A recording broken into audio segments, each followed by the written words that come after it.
Hello, it's Zelensky. We need 5 billion Biden to Donetsk children. Slava Ukraini. Durante los últimos años estamos siendo bombardeados por animes escolares de comedia romántica. Supongo que porque la gente está muy sola. Pero en lugar de contrarrestar esa soledad como la gente normal, yendo al gimnasio, jugando al LOL... He sacado un oso, Quédate, maricón. Apostando, bebiendo, apostando y conduciendo al mismo tiempo o cosas así, pues hay gente que combate esa soledad viendo monas chinas. Por lo que eso ha provocado esta avalancha de animes de comedia romántica pedorros.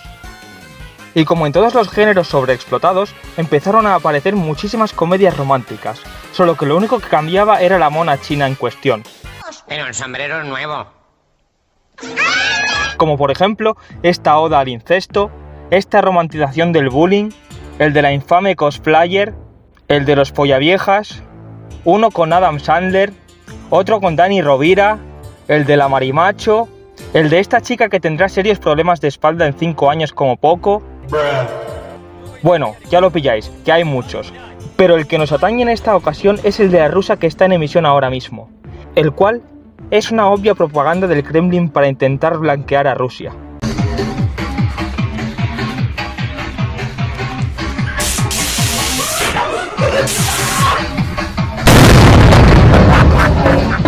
Tokidoki Bosoto Gorushi... A la mierda, no hay quien pronuncie esta cosa. El anime de la rusa, básicamente. Va sobre una chica que es una estudiante de intercambio de la madre Rusia. Sí, eso es todo. Pero lo peor es que ni siquiera se comporta como una persona proveniente de Rusia. Es más como esos white chican que se creen gringos soltando palabras en inglés sin contexto con el acento de Los Ángeles más vomitivo posible, o como esos argentinos que van por ahí diciendo «Yo soy italiano, che, no me quemes». Alia, que así es como se llama la waifu esta, se comporta como cualquier japonesa promedio. Además, es como más guapa que el resto por no ser asiática, racistada de manual, por cierto, y también es la estudiante que saca las mejores notas con diferencia, lo cual no cuadra para nada con el nivel académico del estudiante ruso promedio. Aparte de eso, tampoco vemos a Alia tener comportamientos de persona rusa normal. No la vemos bebiendo alcohol en ningún momento, lo cual es muy raro teniendo en cuenta que esa gente empieza a beber a los 8 años. Tampoco la vemos conduciendo alcoholizada con una dashcam en el coche a muy baja calidad.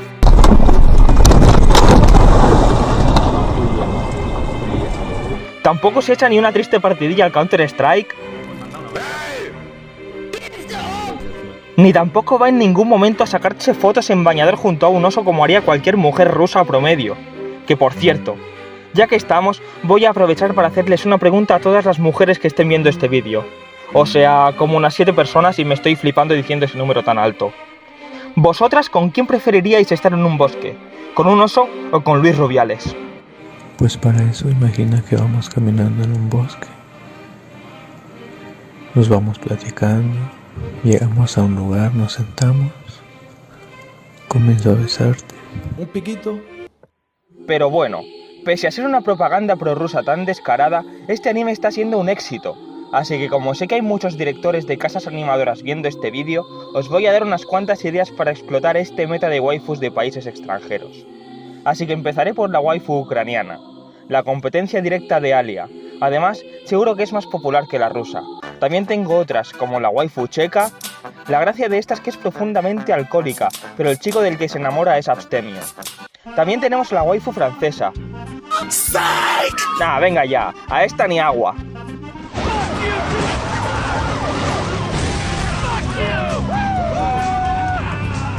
Una waifu egipcia. No, esto no. He dicho egipcia de verdad. Mucho mejor. Esta waifu tendría muchos shocks culturales en Japón, pero lo malo es que al ser musulmana no se podría hacer mucho fanservice. Como mucho, que se le baje un poco un calcetín sin querer y enseñe un tobillo por error. Pero no pasa nada, porque la waifu húngara podría suplir toda la falta de fanservice de la egipcia. Recordemos que Hungría es el país con el tamaño de pechos más grandes y además esa sociedad es bastante liberal en lo que a sexualidad respecta, por lo que esta waifu sería el gancho perfecto para los oficinistas japoneses salidos y fracasados que ven estas cosas. Pero bueno, mejor voy a parar ya porque ya me estoy aburriendo de escribir esta cosa. Así que espero que toméis estas ideas, son un regalo mío para el mundo. Pero a cambio me gustaría que dejes un like y que te suscribas para superar a Pablo Iglesias. Solo nos quedan 64.000 subs para superarle. Ya casi lo tenemos. Así que tengas un buen día y como diría Vladimir Putin... Я, как и подавляющее большинство людей, не умею ни петь, ни играть, но люблю это делать.